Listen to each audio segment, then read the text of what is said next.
Hello and welcome to Desert Trippin. Today we're doing a quick little visit with a friend of mine who I met probably 5 or 6 years ago when I was researching my Barker Ranch videos, which turned out to be the most popular videos on my channel. Anyway, when I was doing my research, I came across a guy named Bruce Fox who has the name Spahn Ranch Worker, and he's been putting on these gatherings, these sort of it's like a little meetup with bands and food and beer. It's 420 friendly. It's called the Family Jams, and he's been doing it for several years now. I think this is Family Jams 8. This is his big last hurrah, so to speak. So this time I said, I gotta go. I want to go and I want to meet Bruce in person. He's got some amazing stories to tell, and he knows all kinds of information about Spahn Ranch, the Manson story in general. So it'll be an interesting day. We're just entering Simi Valley now. We got a few more miles to go. Thing starts at 11. It's about 11 right now, so we're gonna go and check it out. Come along with me.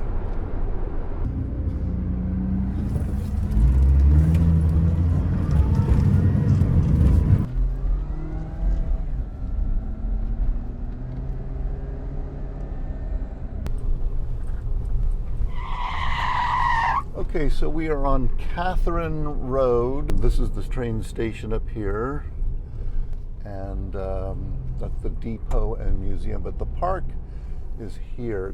And we'll just go in here and try to find Bruce.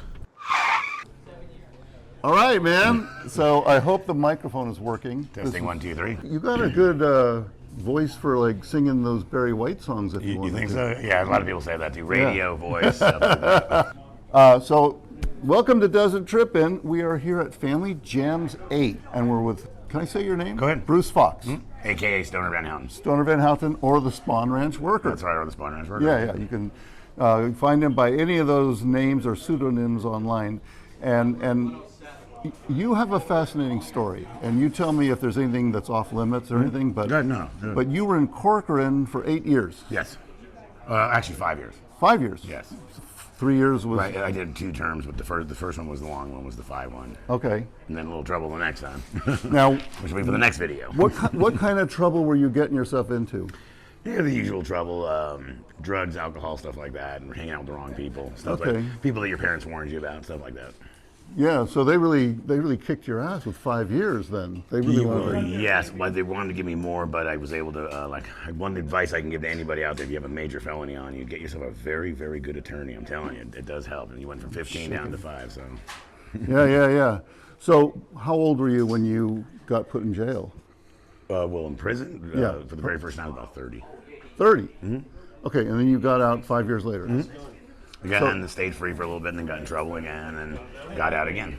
So where I'm going with all this is, your story is kind of like inspirational because you turned your life around. You kind of like something clicked in you, and you said, I don't like fucking being in prison. Right? Right, exactly. And it was more my friend. I got to give all the credit to my friends who knew I had a lot of talent, and they just knew I had something, and they were the ones who inspired me to get online, to do something, become a YouTuber type of thing. Yeah. Influencer, whatever the name is called now. And they were the ones who kind of said, well, it's either true crimes or chasing ghosts, and I really didn't feel like running around cemeteries chasing ghosts. Right. I live in Chatsworth, 5 minutes from Spahn Ranch, so I figured, hey, let's do something at Spahn Ranch. And I wasn't really having it planned on to be anything bigger than just, me and my local friends and stuff. I didn't know it was going to turn into a channel, into an event. Now I'm on, this November will be 14 years of me doing this and being on YouTube. Yeah.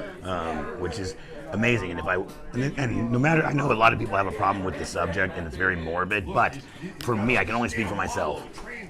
It's been the most positive thing in my life. I'm not, and I can only speak for myself. In my life, it has, because if I wasn't doing what I'm doing now, you wouldn't be interviewing me right now, and I probably would be back in prison. Right. That's a guarantee. Right. So I know the subject is hard. I know people get mad at me, oh, you're wearing a Manson shirt or whatever. But believe me, for my life, it's been the best thing. I know it's I know. a very touchy subject for everybody else on the planet. I know. But it's been very positive for me, and I can only speak for myself. True.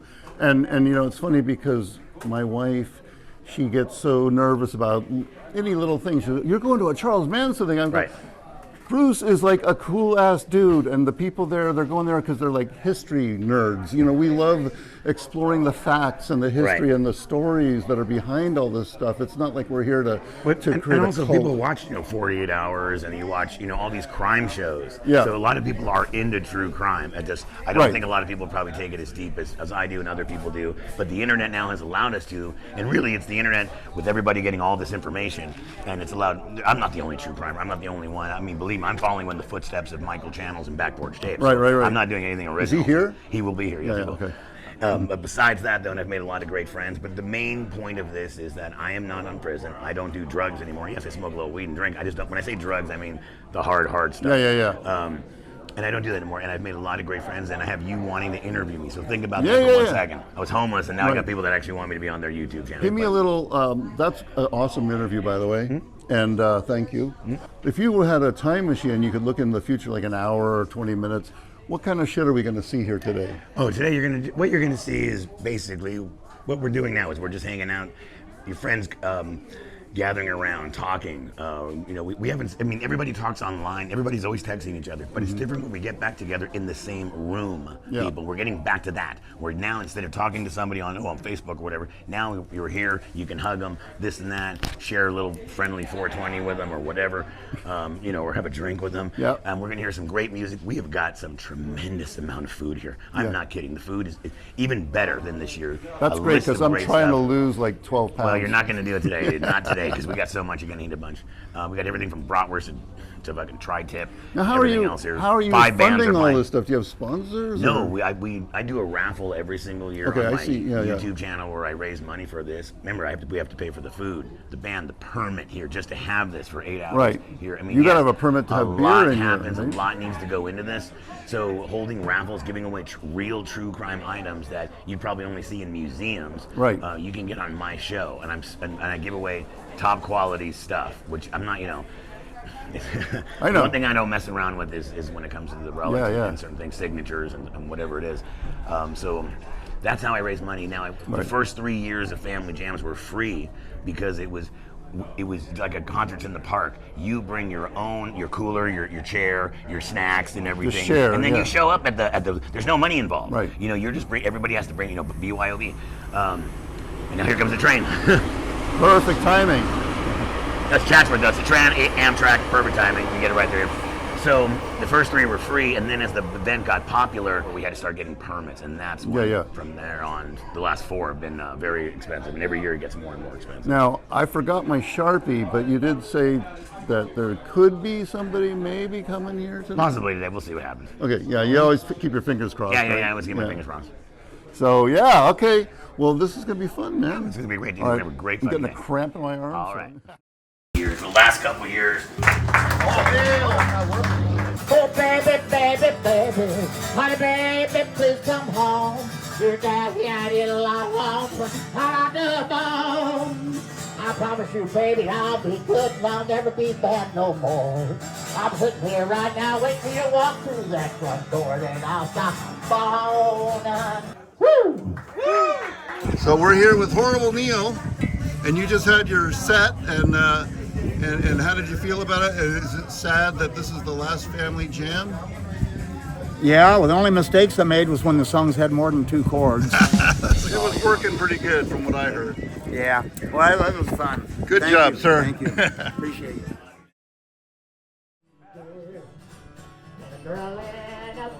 Did you build that? No, this is Scotty, can you explain your Pretty cool, man.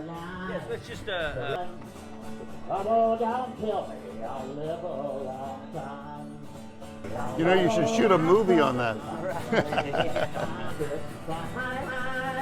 Oh Lord, the last long day you said goodbye. Ladies and gentlemen, I want to invite someone to the stage who's performed here before. The very talented, the very beautiful Laura Noir. All the leaves are brown and the sky is gray.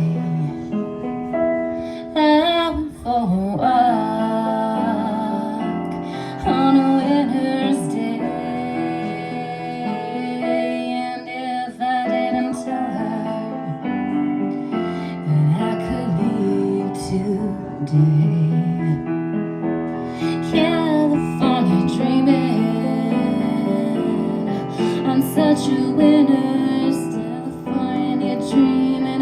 I'm such a winner's California dreaming. I'm such a winner's day. Laura Noir.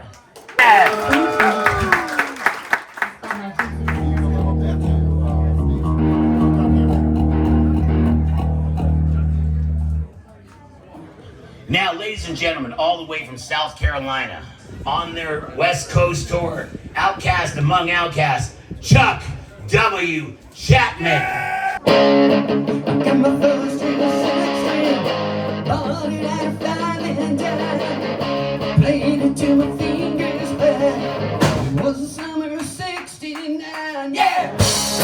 And got love, and feeling trying to hide. You don't want me to take you high. Now let me break your heart. Tell me, come on, baby, tell me the answer. You know your name, do you look forward to it now? Da, da, da, da, da. Look out! Tell me the answer. Tell me the answer. Tell me the answer. Chuck W. Chapman. Come on, ladies and gentlemen, come on! And I just want to say thanks to everybody again, from like Steve Harris to Carrie to fucking Ranger Izzy to everybody here who's put in their time to make Family Jams Day what it is. I thank you so much for coming out. Thank you so much for just paying attention to me on YouTube, because I'm nothing more than a drunk who gets stoned and yells about Manson. But I met these great people, these great musicians, and they're wonderful, and they've done this event for me for the last several years. But this is going to be the last time you're ever going to see Jimmy Hook ever play here. And he played here at Family Jams Day, what was it, 2? He played at Family Jams Day 2 when it was back at Spahn Ranch, down there at the Life Magazine cave, when we used to bring our own chairs, our own booze, our own food. I didn't have to provide shit. It didn't cost me a goddamn fucking thousands of dollars. I didn't have to do a fucking raffle. I didn't have to do shit. And that's what Family Jams Day was. We should have ended it last year. We had the same bands. We should have probably ended it last year. Listen, people. Still, and now we have a big shout out to my friend Eric, to my friend Dave, and to my best friend that's right in front of me right now, Jackie from New Jersey. I love you so much.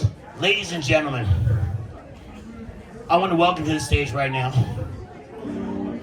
the man that loves this event more than any band that has played here tonight. He loves this event more than anybody. It means so much to him.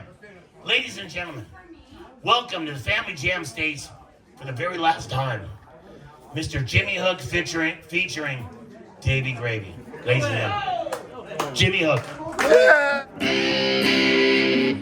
The last Family Jams, we are gonna play our hearts out! Yeah.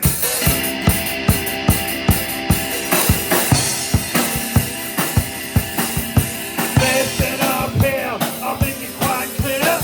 We're gonna put some boogie in your ear. Shake and pop, don't you stop. Dance like a maniac until you drop. I don't mind. I can run a razor right up your spine. What are you waiting for? What do you think you were created for? Show us your care, show us your dare. You don't know what happened, not if you weren't there. I say born to raise hell, born to raise hell. We know how to do it and we do it real well. Thank you, Stoner. You rock, man. Well, ladies and gentlemen, that was Family Jams 8. And not to be confused with Family Jams 1, 2, 3, 4, 5, 6, 7, because this is the last Family Jam that Stoner Van Houten will be putting on. Okay, this is Joe Bowie exiting Family Jams 8 live with Bruce Fox, aka Stoner Van Houten. Over and out in 3, 2, 1. You know, before I leave this area, I figured I'm not down here that often, so I might as well show you two kind of cool points of interest since we were just visiting with Stoner Van Houten. And the first one is this spot here, and we're on Santa Susana Road and Red Mesa Drive. And it's kind of a scary little intersection here. But this, and pardon the wind, I'll get out of the wind in a second here.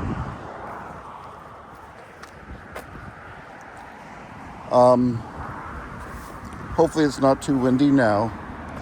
But this section right here, this area, is where Shorty Shea was murdered. And I gotta make sure there's no poison oak here. This is about, I'm gonna guess, maybe, it's probably about a half a mile from the Spahn Ranch, or a mile. And this spot, right in there, supposedly a couple members of the Manson family took Shorty Shea, who was a stuntman and kind of the crew boss at the Spahn Ranch. He had a beef with Charles Manson, and he was trying to get Charles Manson kicked out. And I guess the family, they knew that the two weren't getting along, so they brought him down here, and I guess they killed him here. And apparently you could hear him screaming a mile away, and I believe his body was like dragged down there somewhere and buried. It was maybe cut into two pieces and buried in a couple chunks. And later, one of the guys who was involved in the murder confessed from prison and helped them. And I believe this is all true information. He finally confessed and led authorities to where the body was buried, because they never had a body. But right in here is where Shorty Shea had his last moments. Kind of a creepy spot, if you know what I mean. And people drive by here all the time, and they don't even realize that they're driving by the scene of a grisly murder. So I just wanted to show that to you real quick while we're in this neck of the woods. And I may need to use both hands to get the hell out of here. It's a little steep and the ground is a little soft. Maybe I can get up. Okay, I did it. But yeah, so this is the site where Shorty Shea was butchered. And let's see, what else we got here? Right over there is the train that goes down to the Manson Tunnel. I think it goes past that kind of interesting rock, and then right over there is the Manson Tunnel. I think there was another murder there, but it had nothing to do with Charles Manson. They just called it the Manson Cave because of kids in the area would go there and party and get crazy and out of control. So rest in peace, Shorty Shea. Sorry you had to be chopped up like that. Hopefully I will survive crossing this road here. Cars do come by kind of fast, so you can't fuck around. Now we'll go back to the car here, and one more quick location to show you, okay? Got a cool rock formation over there. That's really something. Okay, I'm filming this because this is how close we are to the Spahn Ranch. It's just, like I said, a half mile to a mile up the road.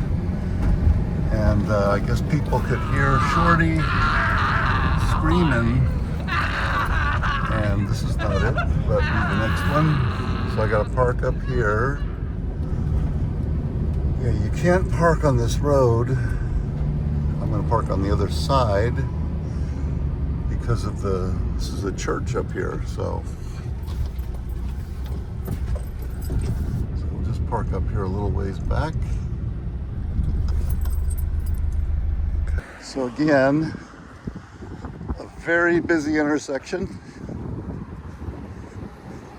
and kind of a blind curve. We don't want to get run over, so we just go down here. Spahn Ranch worker. Okay, here's our way in. I guess they don't even try to stop you. And you can either go that way or straight through here. I'm gonna go this way.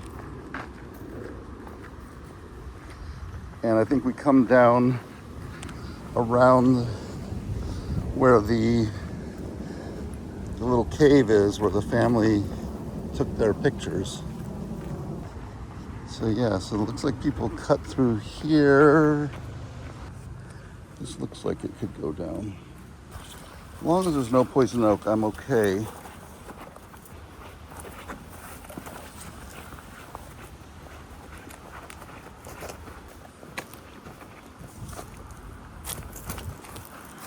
Looks like there might be poison oak in there.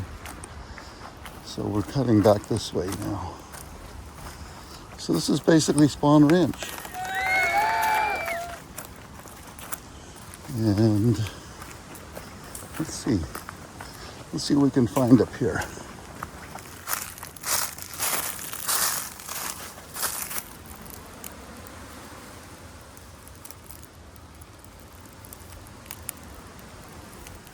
That looks like something right there.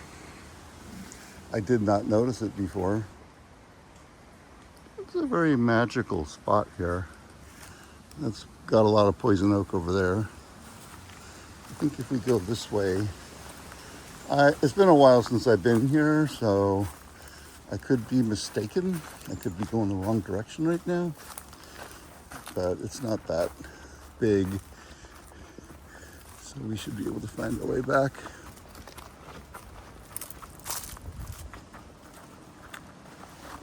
I've lost some weight, so my pants feel very loose. Okay, this does look kind of familiar here.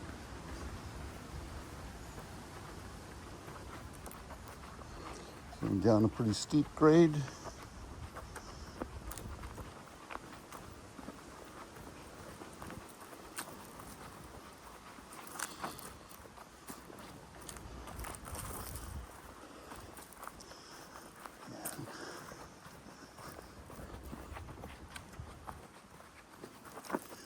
That could be poison oak there.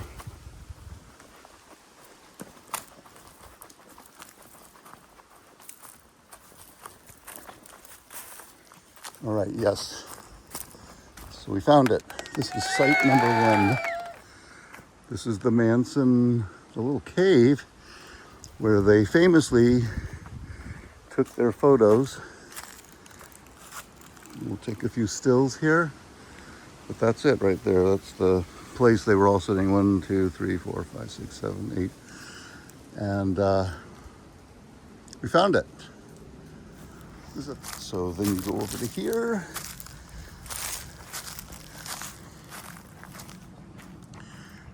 I believe this tree here is kind of famous with the 2 things and these holes in it, these notches. I think it has to do with the history of this spot. I think there are some photos you can find with that in the background. That's pretty cool. That's the tree with the fork in it. And it's also the little cave where the family took their photo. Charlie wasn't in that shot. It was more of his followers. And I'm sure somebody knows which ones they were. So I'll dig that photo up and I'll edit that in. Up here is a I believe there's like a rock somewhere. Could be that one. Hold on a second. I believe these rocks were always here. And I believe that, I think this one here, at one time it had something written on it, and and someone broke it and chiseled that off, like Manson or something. It had the word carved in it or something. I'm not gonna go down in there, even though there's an arrow here pointing that way, because of all the poison oak. So yeah, so this is what remains of Spahn Ranch, and where the Manson family once frolicked and ran around. I believe if you go down this way through the poison oak and go up the side of the slope there, that's where they wound up bulldozing what was left. So yeah, so that is Spahn Ranch. I don't think we're gonna wind up going down all the way to the to where the old truck is or any of that shit, but we're gonna walk back this way. There's a couple people up here. Maybe they know what that tree is. Hey, how's it going? Is that the Y tree or something? That was. Oh, yeah, this one they had the hammock tied. Oh, they had the hammock tied across it? Yeah. I just saw you over at the thing, right? Yeah, I was over there, yeah. What's your name? Scotty. Hey, Scotty, what's going up? on? How Scotty you was doing? just at Family Jams 8. That's right, yes. So you're friends with Stoner, obviously? Yeah. Owner of the whole How, bunch. how far do you go back with him? 7 years, I guess. 2018. Okay, all right. I know he's sad about not having any more of these, but something tells me in a year or two he's gonna be like, we should do something, Yeah, you know? Yeah, we should get together. Yeah. We'll I keep think our eye it should- open. It'd be nice for it to be back down here. Yeah, This is where it started. if the park would let you. Poison oak is not a good thing. Yeah, but wheelchair accessibly, you can't get Yeah. down here. So That's true. There's that a was few one people in reason we wheelchairs. moved here, Yeah. So, Yeah. All right. Well, have a good walk See you around. again. See you later. So you see, you seek answers and you get answers. So this is where the hammock was in some of the old photos. I guess the hammock was tied there so you could hang in it and chill. But yeah, there's the famous, that's the famous little cave. Found it pretty easy. Okay, we're gonna hit back up and head back home. This is Joe Bowie, Desert Trippin', over and out in 3, 2, 1.